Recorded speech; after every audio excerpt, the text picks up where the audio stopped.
함께 하십니다. 예, 주님을 찬양합니다. 예, 할렐루야. 오늘 말씀 스가랴 3장입니다. 구약성경 1315쪽 스가랴 3장.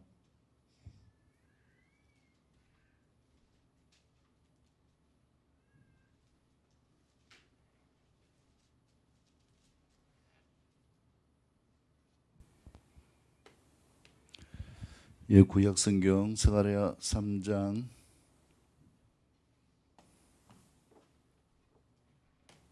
1315쪽입니다. 예, 오늘 말씀의 제목은 인생 전장에서 승리하고 행복한 동산에서 잔치하며 살기라는 제목으로 같이 살펴봅니다. 예, 우리가 살아가는 삶 자체가 전장인 것이죠. 전쟁의 터. 그렇기 때문에 참 행복한 동산에서 살기를 원하지만은 시시각각으로 여러 가지로 많은 일들과 또 고난들이 경험되어지는 이러한 때에 우리가 살고 있습니다. 그러나 주님 때문에 행복한 동산이 될 수 있기를 축복합니다. 옆에 분을 축복합니다. 주님 때문에 행복합시다. 할렐루야.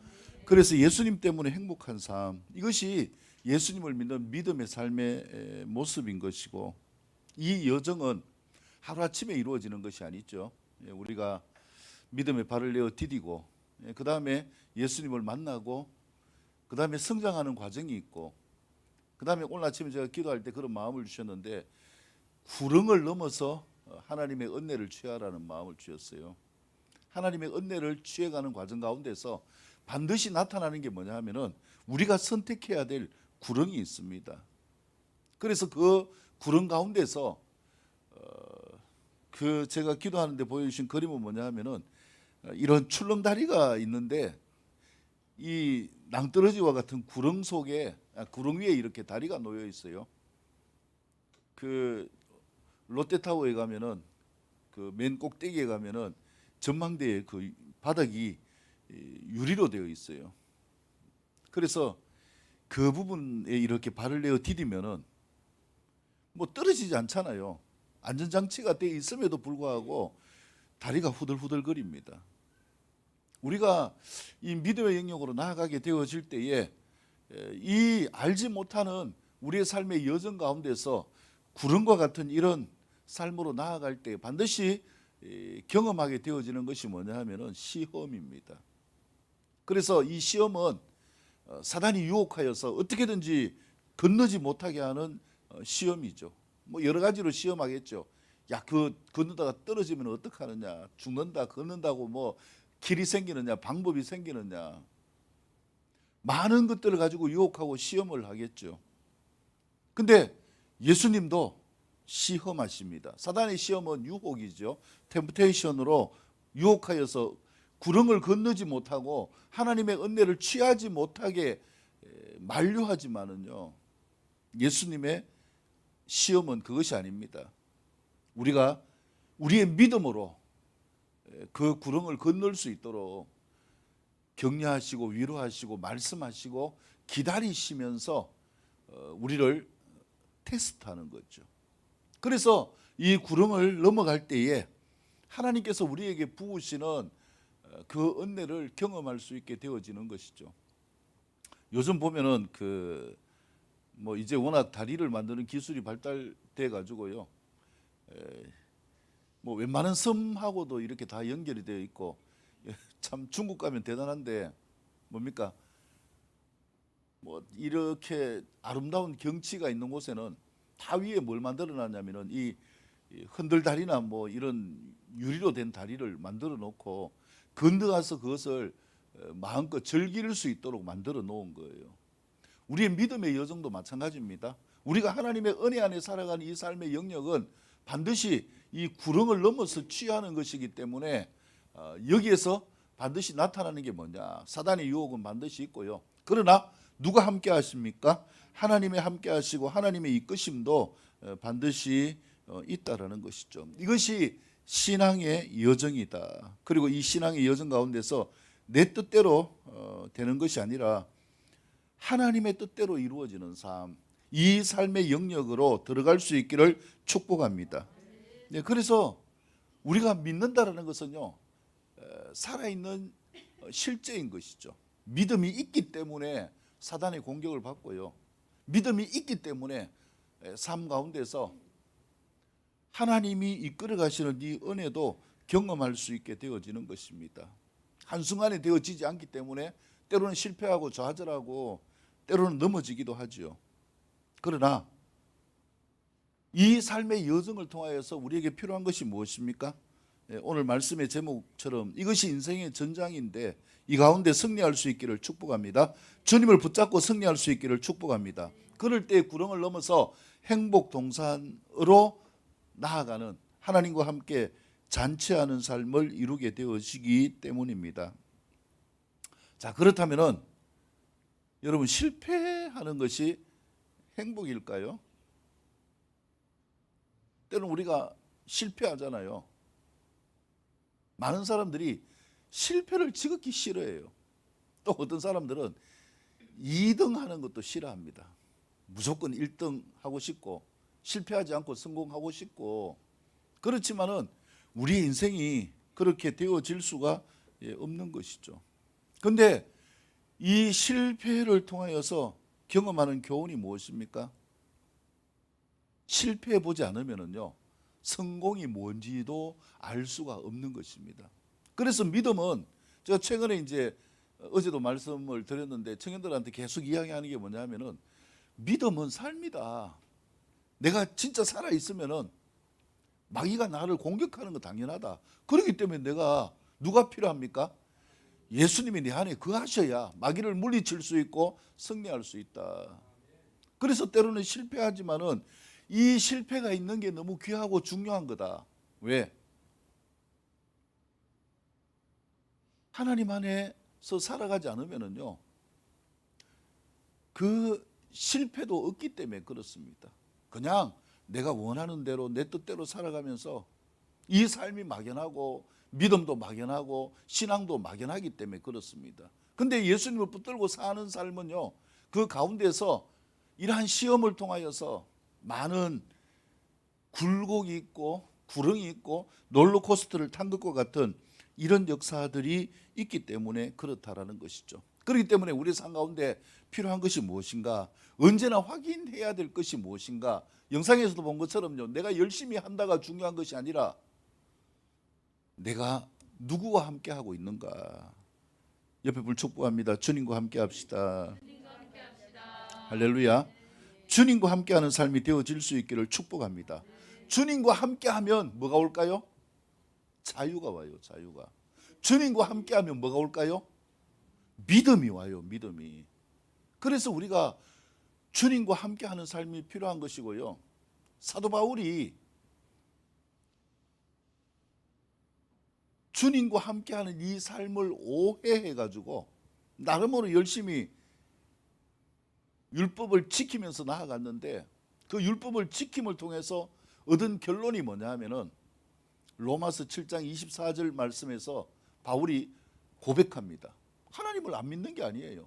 나름으로 하나님을 믿고 믿음을 붙들고 나아가는데 그의 결론은 뭐냐 하면은, 오라 나는 공고한 사람이로다. 누가 이 사망의 그늘에서 나를 건져내겠느냐. 여러분, 우리가 예수님을 믿는 믿음 가운데서 나가면서요, 야, 진짜 내 인생이 힘든다, 답이 없다, 진짜 내가 공고하구나 라고 하게 되어진다면은 우리가 우리의 삶을 다시 한번 살펴봐야 되는 거예요. 그것이 주님께서 이끌어 가시는 구렁을 넘어서 새로운 은혜를 취하는 과정 가운데 있다면은 인내하시고 주님을 붙들 수 있기를 축복합니다.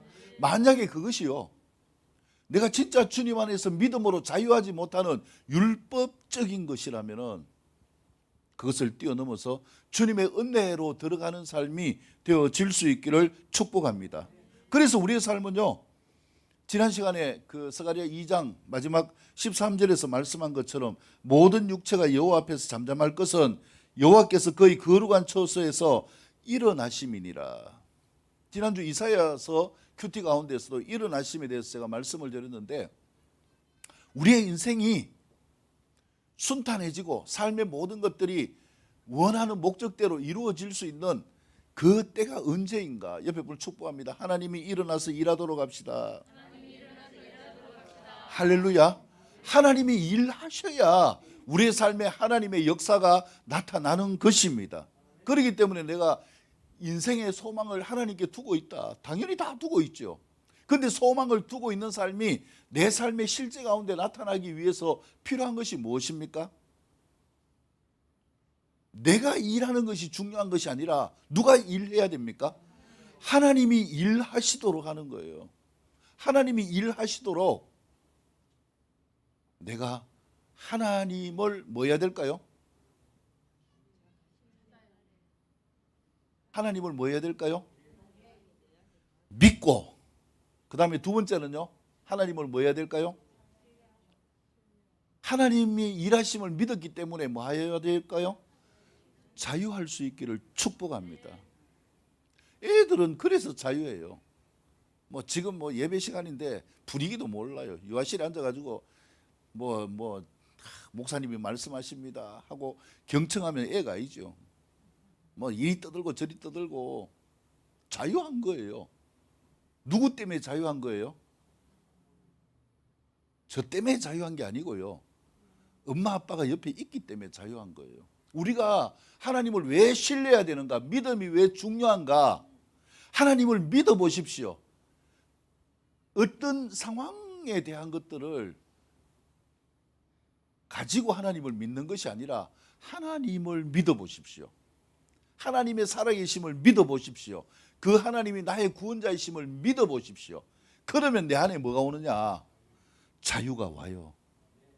그래서 로마서 7장에서요, 바울이 오라 나는 공고한 사람이로다. 지금 내가 빠져있는 상황이 사망이구나. 이 고백에서 8장으로 넘어가면서 야, 근데 이제 내가 자유했다. 무엇으로 자유했습니까? 나를 해방시키는 생명의 성령의 법이 나와 함께하구나. 내가 해방되어지는 방법은 누가 함께 하실 때에? 하나님이 함께 하실 때, 하나님이 나를 위해서 일하실 때에 나타나는 역사이구나. 그래서 지난 시간에 말씀드린 것처럼 하나님이 나를 위해서 일어나시는 삶이 되어질 수 있기를 축복합니다. 그렇다면 인생전쟁에서 주님의 동산에서 잔치하는 이 삶을 위하여서 우리에게 필요한 것이 무엇인가? 첫 번째, 전쟁 같은 인생의 기획자인 사탄을 의식하지 말고 긍휼히 여기시는 하나님을 믿는 깊은 관계가 될 수 있기를 축복합니다. 자, 다 같이 일어나셔서 본문 1절에서 3절까지의 말씀을 같이 읽도록 하겠습니다. 1에서 3절입니다. 시작.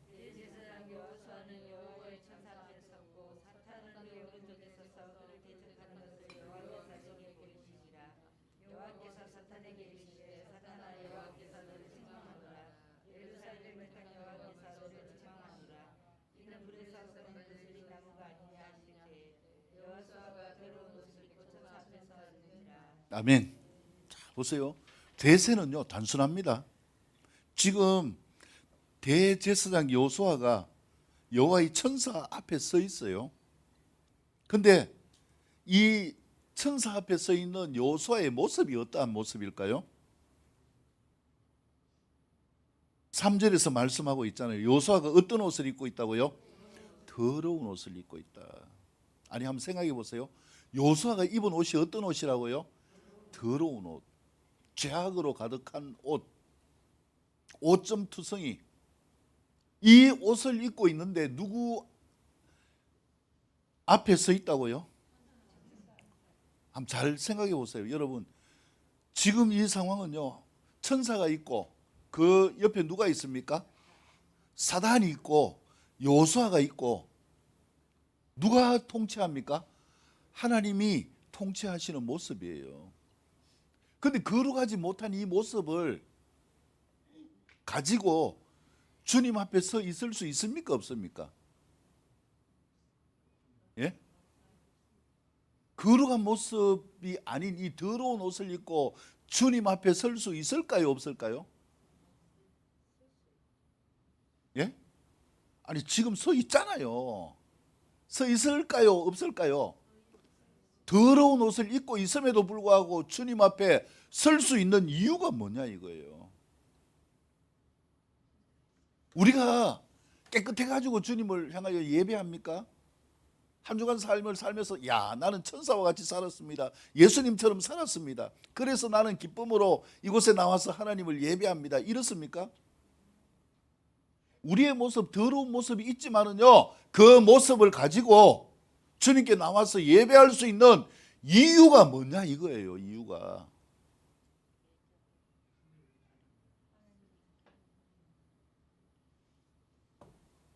여러분, 첫 번째 교훈의 말씀 제목처럼요, 전쟁 같은 인생의 기획자인 사탄을 의식하지 마시기를 바랍니다. 사탄은 자꾸 우리를 유혹하고 자꾸 찌릅니다. 네가 더러운 옷을 입었네. 네 같은 게 뭐 예배를 드리느냐. 네가 하나님을 만날 자격이 있느냐. 축복을 받을 자격이 있느냐. 자꾸 우리의 더러운 옷을 보고 우리를 저주하고 우리를 비난하고 판단하는 거예요.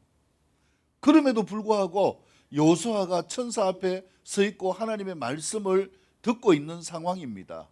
그러면서 오른쪽에서 그를 대적하고 있는 사단이 있는데 2절 보세요. 하나님께서 사단에게 뭐라고 말씀하셨습니까?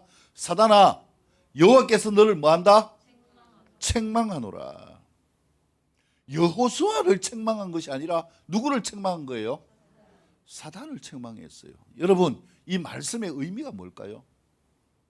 왜 더러운 옷을 입고 있는 것은 사단의 유혹을 받아가지고 더러워진 여호수아인데 왜 하나님이 여호수아를 책망하지 않고 사단을 책망할까요?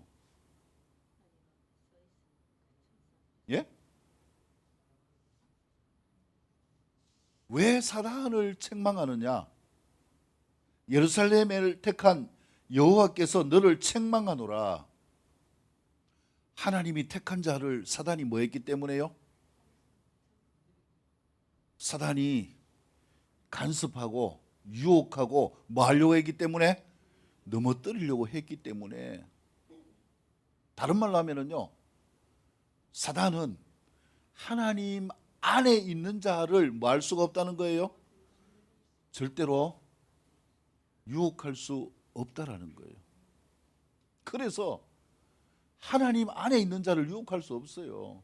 그래서 사단이 전략을 쓰는 방법이 뭐예요? 세상의 것을 가지고 하나님 안에 있는 자를 유혹해서 어디로 끄집어냅니까? 세상 밖으로 끄집어내는 거예요. 그 장어를, 민물 장어를 잡는 걸 제가 이렇게 유튜브에서 한번 봤는데요. 하여튼 뭐 이렇게 산 골짜기인데, 계곡인데 아마 뭐 지리산이나 이런 계곡 같아요. 근데 야, 민물 장어 한 마리가 얼마만큼 크냐 하면은 이 팔뚝보다 더 큰 게 있어요. 근데 가격을 매기는데요, 이런 거는 1억이 넘는데요. 1억이. 진짜 오래된 엄청나게 큰 거. 뭐 그 비싼 것 제가 봐도요, 이 배 쪽이 누리끼리한 게 진짜 그걸 먹으면 뭐 죽은 사람도 살아날 만큼 굉장히 이게 몸을 보호하는 그런 것 같아요. 보통 장어가 보면은 뭐 한 마리 뭐 작은 거 요런 것도 민물 장어 보니까 뭐 4, 50만 원, 100만 원 이렇게 하더라고요. 그쪽에 계곡에 잡아가지고 유튜브에 나오는 거 보니까. 또 아무나 잡는 게 아니고. 근데 그 형제가 그걸 잡는데요, 뭘 가지고 잡느냐 하면은 쇠꼬쟁이 끝에 이렇게 저걸 달아가지고, 미끼를 달아가지고 길게 있는 이 구멍이 있어요. 근데 그분은 딱 보면 안 돼요. 아, 여기 장어가 숨어 있는 구멍이다. 그래가지고 그 구멍 속에 쇠꼬쟁이를 쫙 집어 넣으면은 그걸 이제 무는 거예요. 그 물면은 살살 당겨내가지고 결국 뭐냐 하면은 그 장어가 구멍 속에서 탁 빠져나오게 해가지고 잡는데, 진짜 놀랐어요. 진짜 이만해요. 거짓말이 아니라. 그러니까 이런 것들은 이제 뭐 돈 많은 그런 사람이 이제 사겠죠. 뭐 몇백 년 묵은 삼삼 정도의 가치가 있는 거 아닙니까? 그러니까 뭐 1억 정도 돈을 주고도 사는 장어가 있대요. 뭐 합니까? 구멍에서 나오도록 유혹하는 거예요. 우리가 주님 안에서 사단이 유혹하는 이 영역 가운데서 이리저리 거슬리고 전장하면서 우리의 옷이 더러워진 이 상태라고 한다면 더욱더 주님이 뭐 하신다라는 거예요? 우리를 찾으신다라는 거예요. 우리를 찾으시고 누구를 책망합니까? 사단을 책망해요. 네가 왜 나의 백성을 유혹해가지고 이렇게 더러운 옷을 입게 만들었느냐, 옷이 더러워지게 만들었느냐, 이거예요. 자, 여러분, 이 말씀에서요, 이 말씀의 의미에서 한번 보세요. 지금 전쟁을 누가 하는 거예요? 여호수아가 전쟁을 하는 겁니까? 하나님이 전쟁하시는 거예요. 하나님이 세상을 주관하시고 하나님이 전쟁을 하시는 거예요. 누구와? 누구를 책망하고 있어요? 하나님이 사단과 전쟁하는 이 전쟁. 그래서 여호수아는 이 가운데서 할 게 없어요. 더러운 옷을 입었음에도 불구하고 누구 앞에 설 수 있습니까? 하나님 앞에 설 수 있다. 이 믿음을 가질 수 있기를 축복합니다. 다른 말로 하면 우리가 죄가 있고 부족하니까 누가 필요합니까? 하나님이 필요한 거죠. 그런데 죄가 있고 부족함에도 불구하고 하나님을 찾지 않는 삶은 사단이 그 영혼을 유혹해서 도적질하는 거예요. 여기에 속아서 안 됨을 믿으시기를 축복합니다. 그래서 이 인생 전쟁은 결국 너의 문제가 아니다. 여호수아의 잘남이 아니라 스가랴에게 보이신 것은 무엇입니까? 이 전쟁은 하늘의 전쟁이다. 바울에게도 말씀한 것처럼 우리의 전쟁은 혈과 육에 있는 것이 아니라 무엇이라고요? 하늘에 있는 영과 악한 천사에 대한 것이라, 사단에 대한 전쟁이지 우리의 전쟁이 될 수가 없기 때문에 우리 인생 전쟁에서 우리가 행복한 삶을 누리기 위해서 필요한 게 뭔가? 노력이 아니에요. 대세가 되어지는 예수님을 붙들 수 있기를 축복합니다. 예수님을 신뢰하는 믿음으로 나아갈 수 있기를 축복합니다. 이게 뭐냐? 이게 전쟁에서 승리할 수 있는 비결이 되어지기 때문에 그렇습니다. 여러분, 내 인생에 지금 대세가 누굽니까? 하나님을 의지하고 신뢰하며 나아갑니까? 그러면은 그 어떤 전쟁도 승리하게 되어지는 거예요. 제가 최근에 말씀을 몇 번 드렸는데요. 진짜 사람이 죽어가고 있는 이 상태 가운데서 너무나 안타까워요. 근데 내가 죽어가고 있으면은 뭐 해야 되는가? 하나님 앞에 겸손해지고 하나님을 바라볼 수 있어야 되는데 그렇지 못한 모습이 너무나 안타까웠어요. 그래서 그 란주에 있는 장샤오롱에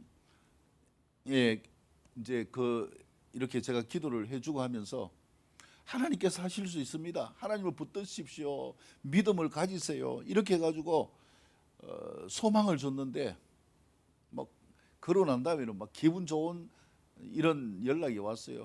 뭐 그다음 기도해주고 난 다음에 그 예배 드리고 난 다음에 통증이 사라졌고요. 뭐 어쩌고요. 막 좋아가지고 그러는데 한 주가 못 넘어가는 거예요. 다시 연락이 왔는데 너무너무 통증이 심하다는 거예요.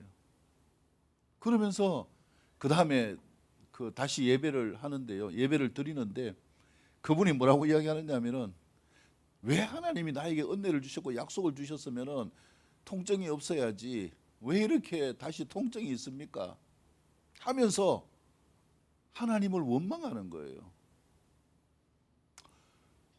제가 그걸 보면서 너무너무 안타까웠어요. 하나님을 원망할 지금 타이밍이 아니에요. 목숨이 왔다 갔다 하는 상황에서 하나님을 붙드는 상황이 되어져야 되는데 나를 생각하니까 내 지금 현실을 생각하니까 원망이 절로 나오는 거예요. 그래서 제가 회개하라고 그 이제 선교사님을 통해서 말씀을 드렸어요. 진짜 인생의 전환을 경험하려면 회개해야 됩니다. 다른 말로 하면은 내가 지금 하나님을 붙들지 않고는 다른 방법이 없다라고 생각하고 오직 하나님만을 붙들 수 있기를 바랍니다. 그리고 이제 증거들을 이렇게 이야기를 하고 그 다음에 그분 옆에 이렇게 서 있는 주님의 임재에 대한 경험을 이야기하고 또 이제 예배 드리면서 그분들이 주님이 임재하시는 것 같다고 마음이 평안하다고. 근데 그게 오래 안 가거든요. 그래서 그러고 난 다음에 한 주가 지났어요. 또 연락이 왔어요. 전화를 받는데도 너무너무 안타까웠어요. 그래가지고 제가 그게 있는 정라우셔가 정티숑이 뭐라고 이야기하냐면은 이제 이렇게 전화 온 거예요. 목사님, 진짜 내가 볼 때는 죽을 것 같은데 빨리 예배를 드려야 될 것 같아요. 내가 볼 때는 진짜 죽을 것 같은 상황입니다. 근데요, 마음에 안타까움은 있는데 뭐가 안 되느냐 하면은 이 마음이 예배를 드리려고 하는 이 마음이 안 생기는 거예요. 그래가지고 그날이 화요일이었는데 수요일 날 내일 예배를 드려달라는 거예요. 그래서 제가 미뤘어요. 미뤄가지고 금요일 날 예배를 드렸는데 예배를 드리려고 해도 안 되고 예배 드리면 좀 나았는데 그것도 안 되니까 얼마나 힘들겠어요. 이때에 그들에게 필요한 게 뭐냐 하면은 그 시간이 뭐냐 하면은 내가 스스로 하나님을 붙드는 시간이었다는 거예요. 너무너무 아프고 힘드니까 두 분이 처음에는 원망 안 했겠어요. 원망하고 힘들어가지고 들려오는 소식은 너무너무 힘들다. 빨리 한번 기도 한번 해달라 이 말이었는데, 근데 금요일 날 만나기 전 아침에 제가 갤러리에 있는 사진을 신랑 신부 그림을 제가 사진을 찍어가지고 보냈어요. 그걸 보면서 진짜 주님의 신부가 되라 말씀과 함께 아가서 4장 말씀과 함께 이렇게 보냈는데요. 이제 도저히 못 참으니까 아파가지고 그걸 이렇게 이제 본 거예요. 그걸 딱 봤는데 마음속에서 이렇게 평안이 오면서 그러구나, 내가 진짜 하나님을 붙잡아야 되구나 이 마음이 오면서 기도를 했다는 거예요. 기도를 했는데 하나님이 평안을 주시면서 그렇게 아프던 몸이 이제 통증이 멈춰진 거예요. 그래가지고 그 아침에 제가 이제 오늘 만나야 되니까 제가 아침에 갤러리에서 기도를 하는데 어떤 마음을 주냐면 딱 자고 일어나는 데부터 벌써 찬양을 주신 거예요. 무슨 찬양이냐면은 예수 예수 능력의 주 이 찬양. 그래가지고 이 찬양이 막 눈을 뜨면서부터 계속 나와가지고 뭔가 주님이 하실 일이 기대가 되는 거예요. 근데 또 어떤 말씀을 주시느냐 하면 시편 103편 말씀을 탁 주셨어요. 갤러리에서 하나님이 이분을 고치시겠다. 시편 103편 3절 보면은 그 병을 고치시고 이렇게 나오거든요. 그래서 이미 그분이 믿고 있지만은 그 실제적인 역사들은 어떻게 경험되어지는가? 제가 할 수 있는 게 뭐 있습니까? 저는 제 고통이 아니니까 그 고통을 어떻게 느끼겠어요? 안타까운 마음을 가지고 이렇게 있었는데 그분을 이렇게 제가 그 말씀을 이렇게 받고요. 그 말씀을 딱 보면서부터 제 마음 안에 뭐가 오느냐 하면은 긍휼의 마음이 올라오는 거예요. 이 마음이 올라오면서 하나님이 일하시겠다라는 이 마음이 확 왔었는데, 그래서 이제 그 줌으로 이렇게 만났는데 만나자마자 제 눈에서 뭐가 나냐면 눈물이 나는 거예요. 그래서 제가 느꼈어요. 이제 하나님의 안타까움을 넘어서 이분에게는 하나님의 긍휼하심이 나타났구나. 하나님의 일하심이 이분에게 있겠구나. 그래서 뭐 예배하면서 여러 가지를 나누었고요. 또 막 진짜 막 믿음이 충만하고 한 그 부분을 이렇게 담고 있는 모습을 보았는데요. 계속 뭐 진행되겠죠. 또 시간이 지나면 또 뭐 아프다고 연락이 올 수도 있고요. 그러나 뭐냐 하면은 주님께서 이끌어 가시는 이 영역들, 내가 노력해도 안 되고 누굴 의지해도 안 되고 결국은 어디에서 승부입니까? 예수님을 믿는 믿음 안에서 승부할 수 있기를 축복합니다. 예수님 믿으면 구원 받습니까? 예수님 믿으면 다 됩니까? 예수님 믿으면 내 모든 것을 이루어 가십니까? 여러분, 이 믿음으로 승리할 수 있기를 축복합니다. 인생의 모든 것은 믿음이지 우리의 노력이 아니에요. 또 우리의 모습이 아니에요. 지금 요수아가 끌린 옷을 입고 있음에도 불구하고 누구 앞에 설 수 있는가? 하나님 앞에 설 수 있는 비결이 뭔가? 하나님의 은혜예요. 하나님의 은혜. 그래서 이 말씀을 통하여서 우리가 전쟁터 같은 인생에서 하나님이 사우심을 믿을 수 있기를 축복합니다.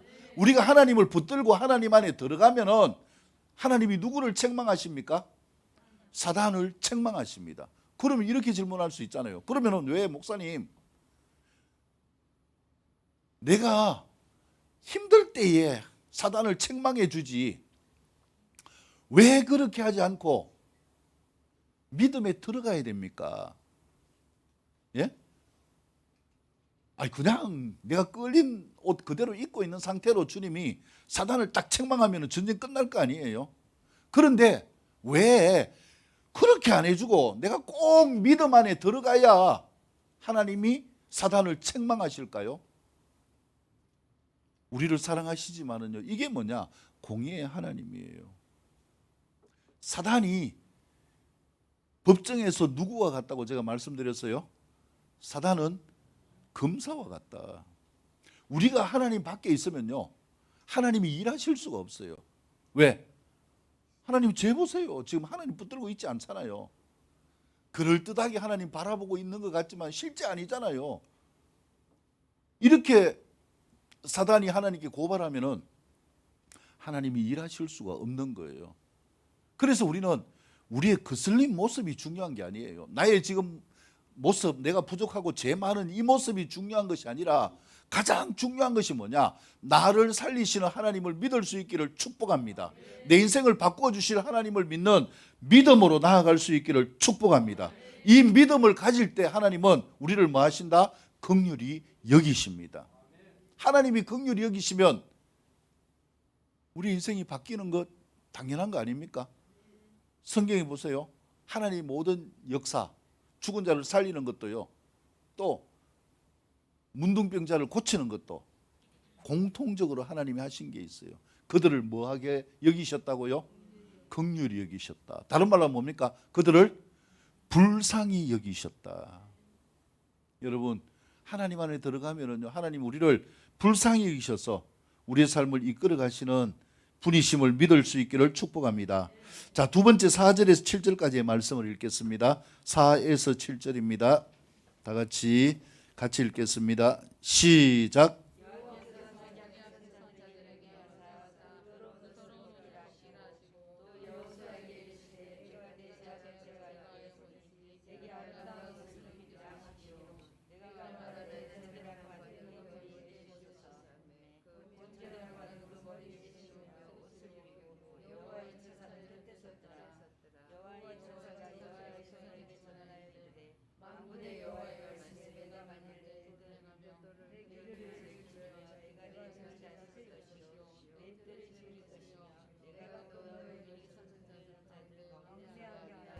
아멘.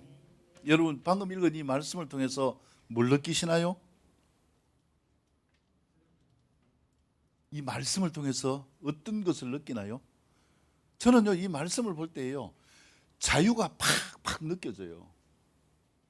이 말씀 가운데 자유가 느껴지는 거예요. 그래서 어제 청년 예배 드릴 때에 찬양을 인도하면서 자유에 대해서 이야기했는데요, 자유하기를 원한다고 이야기를 했어요. 이 말씀이 자유예요. 자, 어떻게 자유입니까? 한번 보세요. 4절 보세요. 더러운 옷을 여호수아가 스스로 벗었습니까? 여호수아가 죄를 스스로 해결했습니까? 여호수아가 한 게 아니에요. 하나님이요, 더러운 옷을 입고 하나님께 나오는 것도 용납해 주셨고요. 그 옷을 벗기시는 분도 누구십니까? 하나님이셔요. 그리고 죄를 사해 주시는 분도 누구십니까? 하나님이셔요. 아름다운 옷을 입혀 주시는 것도 누구십니까? 하나님이셔요. 다른 말로 하면은 우리 인생에서 필요한 모든 삶의 소관은 나에게 있는 것이 아니라 누구의 소관이라는 거예요? 하나님의 소관이라는 거예요. 다른 말로 하면 노력으로 취하여질 수 있는 것이 아니라는 거예요. 그래서 노력으로 취하는 것이 아니라 누구를 붙들어야 됩니까?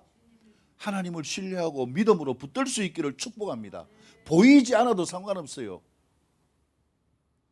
어떤 사람은 빌립처럼 내가 봐야 믿겠습니다. 아니요. 그거는 믿음이 아니에요. 현실 가운데 일어나는 일들이 나에게 유리하면 할렐루야 하고 불리하면 하나님을 원망하는 거, 그게 무슨 믿음이에요? 믿음은 보이지 않지만 바라는 것들이 실상이 되는 겁니다. 그러면 믿음이 실상이 되도록 누가 일하시나요? 하나님이 일하시는 거예요. 주가 일하시네, 주가 일하시네. 하나님이 일하셔야 우리가 바라는 것들이 실상이 되어지는데, 그것은 현실 가운데 뭐하지 않을 수가 있습니까? 보이지 않을 수가 있어요. 막막할 수 있어요. 답이 없을 수도 있어요. 그렇기 때문에 하나님은 그 현실을 보여주는 것이 아니라 그것을 믿을 수 있도록, 자유할 수 있도록 뭘 주십니까? 증거들을 주시는 거예요. 애들이 장난감 갖고 싶으면 어떡합니까? 돈이 없잖아요. 자기가 대세가 아니잖아요. 그러니까 자꾸 누구를 쳐다봅니까? 엄마 아빠를 쳐다보잖아요. 그리고 장난감 가게 앞에 딱 가면은 반드시 뭐 하려고 합니까? 약속을 받아야죠. 저거 사주세요, 저거 사주세요. 그거는 아직 멀었어요. 뭐 뒹굴고 우는 것도 아직 멀었어요. 그걸 넘어서 이제 꾀가 든 애들은요, 그렇게 하지 않습니다. 뭐부터 받아냅니까? 약속을 받아내야 되는 거예요. 그래가지고 약속은 또 명분이 있어야 되잖아요.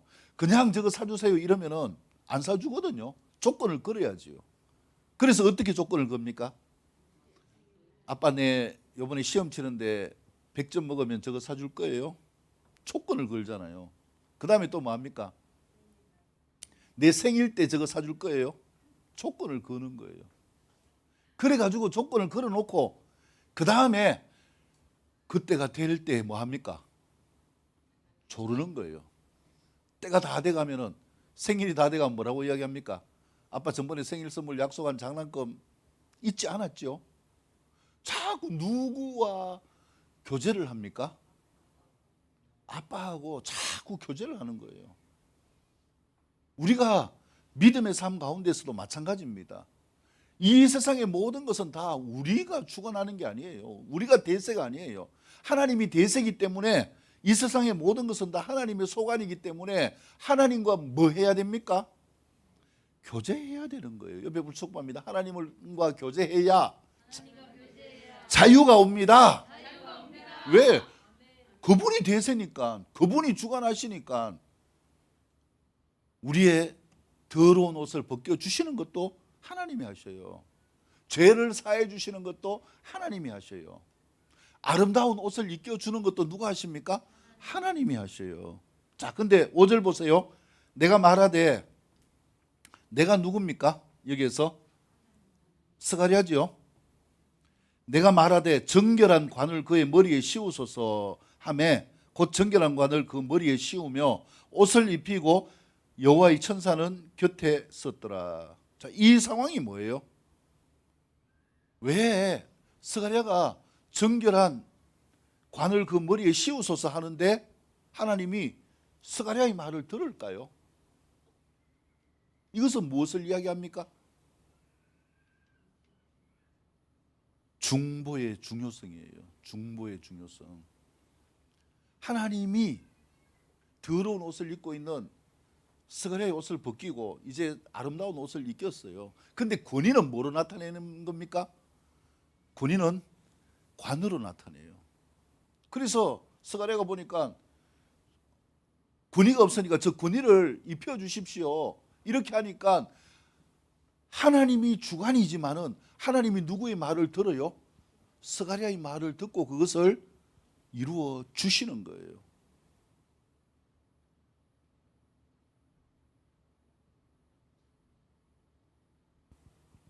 이 말씀의 자유가 여러분들 마음속에 새겨질 수 있기를 축복합니다. 내가 붙들고 나아가는 것 주님께 올려드릴 수 있기를 축복합니다. 그래서 그 어떤 것도 우리가 할 수 없는 것입니다. 자, 그렇다면 우리가 해야 될 것이 무엇인가? 자, 7절 보세요. 만군의 여호와의 말씀에 네가 만일 뭐를 하면 내 도를 행하며 내 규례를 지키면, 이게 조건이에요. 우리가 해야 될 것은 무엇입니까? 하나님의 말씀을 뭐하는 삶? 지키는 삶이 되어져야 되는 거예요. 모든 것을 다 하나님이 하신다 말씀으로 이루셨잖아요. 우리는 뭘 해야 되는가?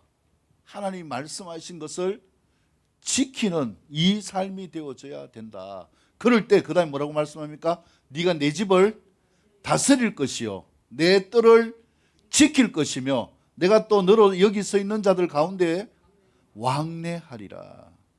자, 이 말씀이 무엇입니까? 하나님의 말씀을 지키면요, 하나님의 집을 다스리고 마음껏 자유하면서 왕래하는 게 뭡니까? 활보하는 주인공으로 살게 되어질 것이다. 옆에 분 축복합니다. 말씀을 지키며 삽시다. 그러면 하나님이 대세인 것처럼 나도 대세가 됩니다. 당신도 대세가 됩니다. 할렐루야. 말씀의 규례를 지키고 행하면, 순종하면 마음껏 아버지가 만들어주신 그 구역 안에서, 아버지의 집안에서 활개치며 살 수 있는 자유를 누리게 된다. 결국 무슨 고백입니까? 인생의 모든 소관 누구에게 있지 않구나. 나에게 있지 않구나. 누가 주관하셔야 되구나? 하나님이 주관하셔야 되구나 라는 것을 말씀하고 있는 것이죠. 자, 그렇다면요, 내가 규례를 지키는 것, 이거는 누구의 소관일까요? 나의 소관일까요? 하나님의 소관일까요? 자, 다시 한번 더 물을게요. 내가 말씀을 지켜야 하나님이 자유롭게 활보할 수 있도록 해준다고 하셨잖아요. 그러면 내가 말씀을 지키는 것, 이것은 나의 소관일까요? 하나님의 소관일까요? 나의 소관이라고 하는 분들은 조심하셔야 됩니다. 왜 조심하셔야 되는가? 율법주의가 되기 때문에 그래요. 말씀을 지키는 것조차요, 말씀을 그러니까 못 지키잖아요. 못 지키면서 늘 죄책감을 가지고 힘들어하고, 그러면서 뭐 말씀을 지킨다고 그렇게 떳떳하게 용감하게 이야기합니까? 예? 말씀을 지킬 수 있는 힘도 우리에게 없어요, 여러분. 우리가 죄사할 능력도 없고요, 삶의 모든 것 가운데 자유할 능력도 없지만 심지어 뭐도 없는가? 말씀을 지킬 이 힘조차도 없다라는 거예요. 앞에서 말씀드린 것처럼요, 바울도 마찬가지예요. 자기는 자기가 자기 힘으로 말씀을 지킬 줄 알았어요. 그런데 돌아보니까 말씀을 지킨 것이 아니라 뭐만 더 지었습니까? 죄만 더 지었어요. 바울이 통탄을 하는 거예요. 자기가 그렇게 율법학자고요, 율법에 능통하고 요즘으로 치면 서울대에 나온 것처럼 똑똑한데 자기가 진짜 말씀을 지킨다고 살았는데 결과가 뭐가 되어 있습니까? 오라 나는 뭐하게 되어졌다? 화로다 나여 망하게 되어졌도다. 왜요? 왜 그렇게 되었습니까? 자기가 말씀을 지키려고 했기 때문에 그래요. 우리의 노력은요, 결국은 뭐가 되어지는가? 하나님의 말씀을 지킬 수가 없는 거예요. 옆에 오늘 축복합니다. 말씀을 지키려고 노력하지 맙시다. 말씀을 지키려고 노력한다고 말씀대로 살 수 있는 게 아니에요. 그래서 하나님이 우리가 말씀을 지킬 수 있도록 누구를 보내주셨어요? 성령님을 보내주셨어요. 필요할 때마다 보내주니까 안 되니까 아예 말씀이 어디에 오셨어요? 우리 안에 오신 거예요.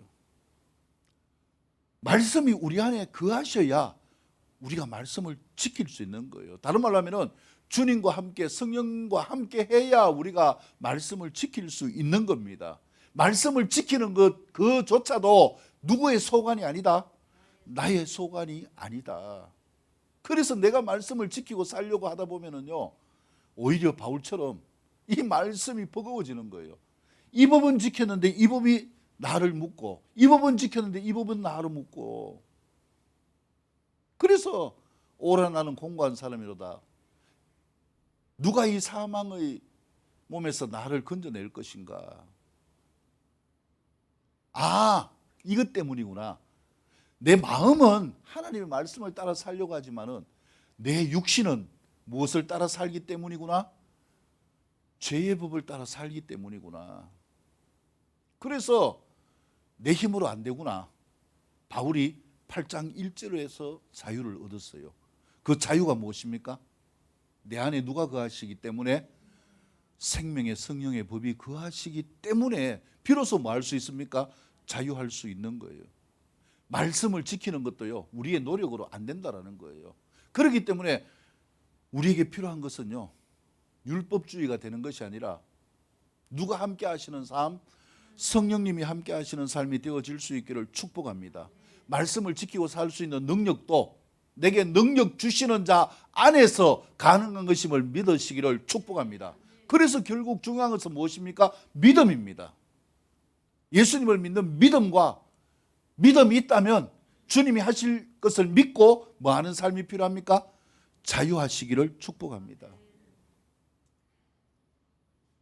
믿음이 없는 애들은 자꾸 질문을 해요. 아빠한테. 아니, 오늘 가가지고 아빠 이거 내 생일 때 선물로 사주는 거 맞지요? 손가락 끌어주세요. 손가락 끌고 도장 찍어주세요. 약속했어요. 그러고 난 다음에 믿어야 되잖아요. 근데 하루도 못 가가지고 아빠 어제 약속했는 거 맞지요? 아직 생일이 석 달이나 남았는데 그 다음날 또 뭐합니까? 맞지요? 맞지요? 한 일주일 정도 해보세요. 아빠가 뭐라 하겠어요? 야, 제발 믿어라. 내가 누구다? 내가 네 아빠다. 믿어라. 근데 그 다음날 또 뭐합니까? 아빠 사줄 거 맞지요? 맞지요? 그 아빠가 뭐라 하겠어요?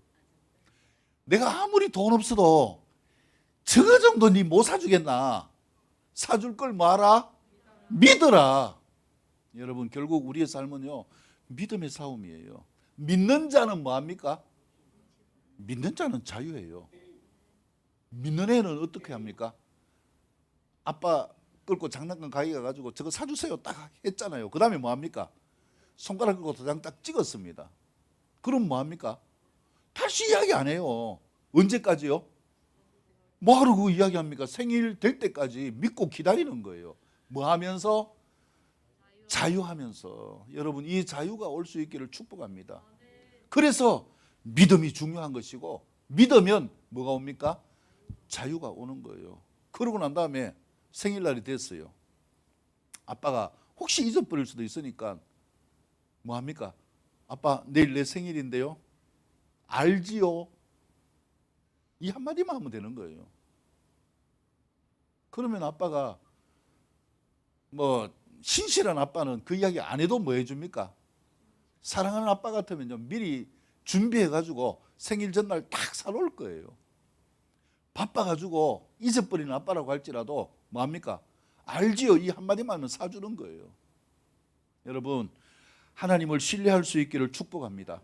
인생의 모든 소관, 나의 모든 소관은 누구의 뜻에 달려있지 않습니까? 나의 뜻에 달려있지 않습니다. 누구의 노력에 달려있지 않습니까? 나의 노력에도 달려있지 않습니다. 우리가 심지어 말씀을 지켜 행하는 것도 우리의 힘과 노력에 있지 않습니다. 누가 함께 하셔야 됩니까? 오직 주님이 함께 하시는 삶이 되어질 수 있기를 축복합니다. 그래서 주님이 함께 하실 때에 자유가 오게 되어지니까요. 하나님을 믿으니까 마음껏 하나님의 뜰에서 지키며 자유하고 왕래하게 되어지는 이 대세가 되는 인생을 살게 되어지는 것입니다. 마지막 세 번째 8절에서 10절 말씀을 읽고 마무리하겠습니다. 8에서 10절입니다. 다 같이 읽겠습니다. 시작.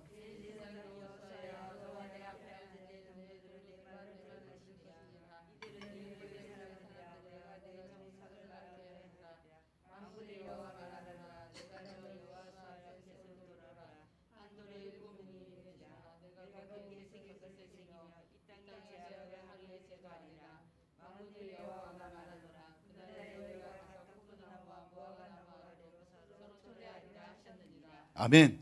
옆에 분 축복합니다. 주님의 잔치에 초대받는 자가 됩시다.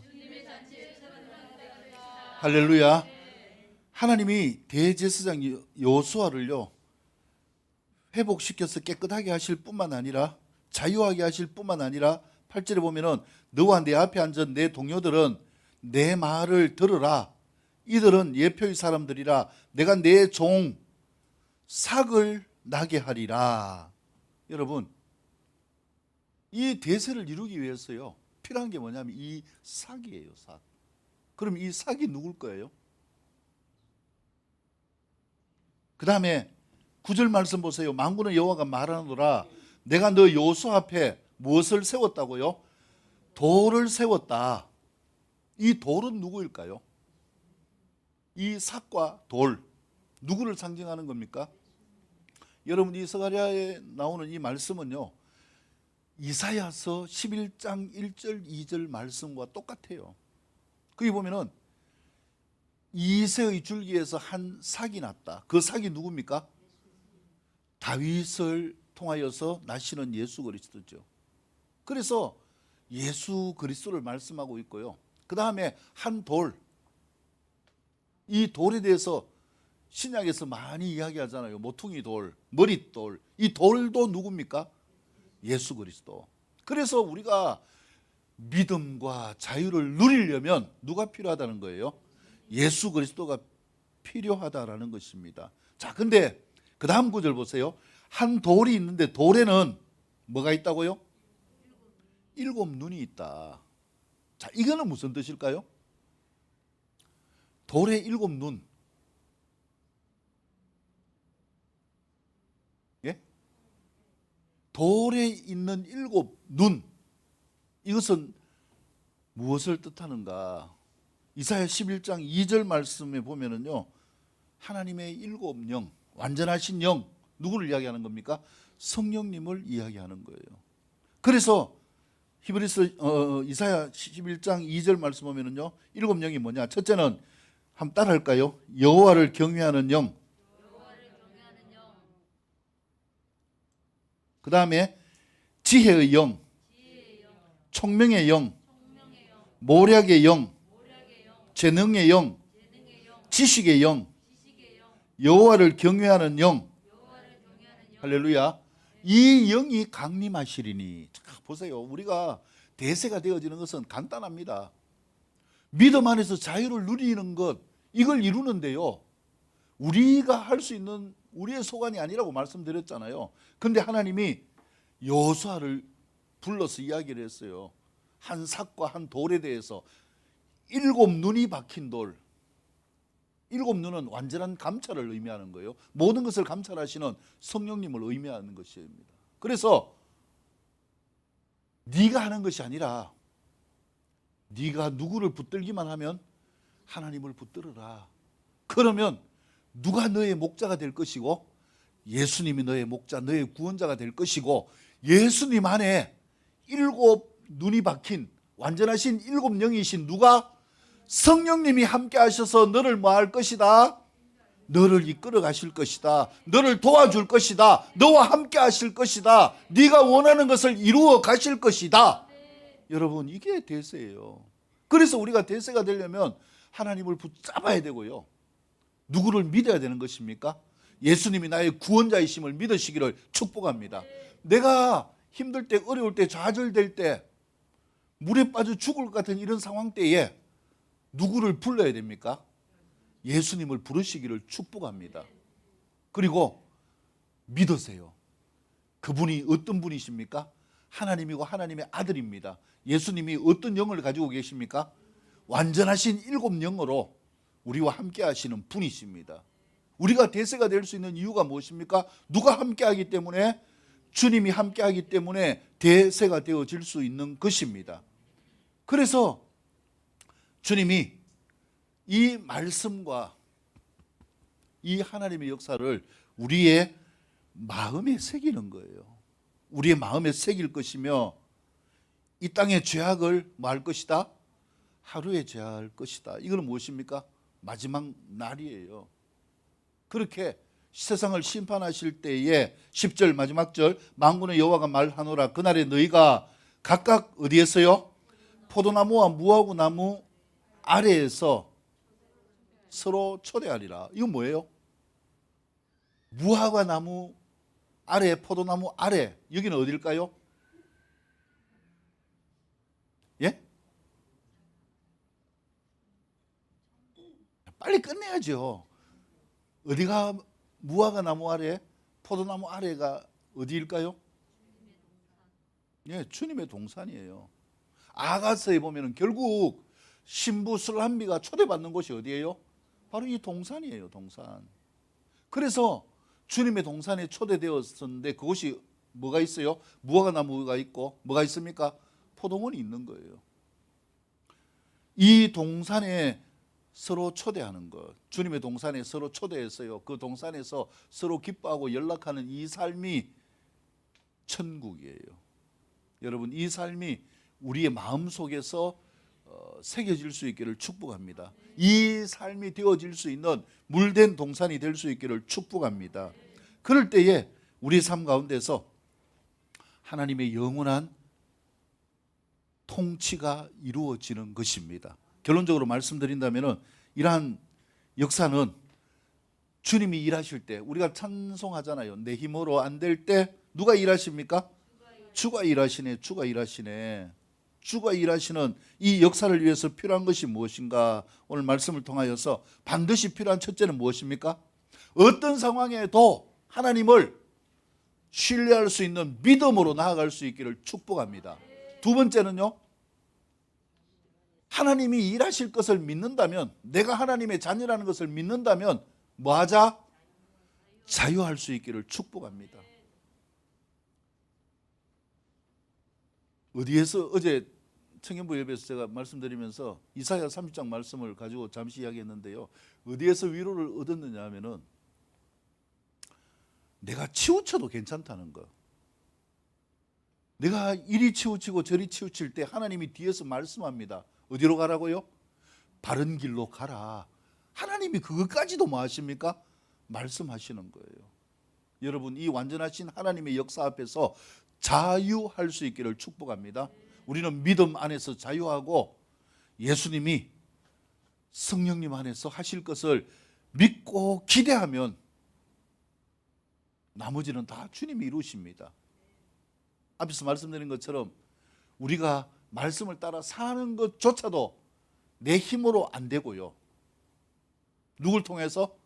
우리를 이끄시는 성령님을 통해서 가능한 것입니다. 결론적으로 예수님 믿는 것이 어려운 게 아니라 이토록 쉽다라는 거예요. 그래서 예수님 말씀한 게 뭡니까? 어린아이처럼 되라라는 거예요. 그냥 믿고 아빠를 믿고 자유하면서 가다 보면은 내가 갈 길 알면 아빠가 뭐 해줍니까? 멈추게 해주시잖아요. 또 필요한 것 있으면 뭐 합니까? 사주잖아요. 저 유아실인데 지웅 아빠가 열심히 돈 벌잖아요. 돈 벌어가 뭐 합니까? 과자도 사주고, 그 다음에 뭡니까? 뭐 요즘 교육하는 거 그것도 시켜주고, 다 아빠 소관이잖아요. 애들이 뭐 하겠어요? 어린아이와 같은 자라야 천국에 들어갈 수 있다. 여러분, 우리가 잘하려고 하지 마시기를 바랍니다. 주님을 잘 붙들려고 노력할 수 있는 우리가 될 수 있기를 주님의 이름으로 축복합니다. 하나님께 영광을 올려드립니다. 교회 소식 전해드리고 마치도록.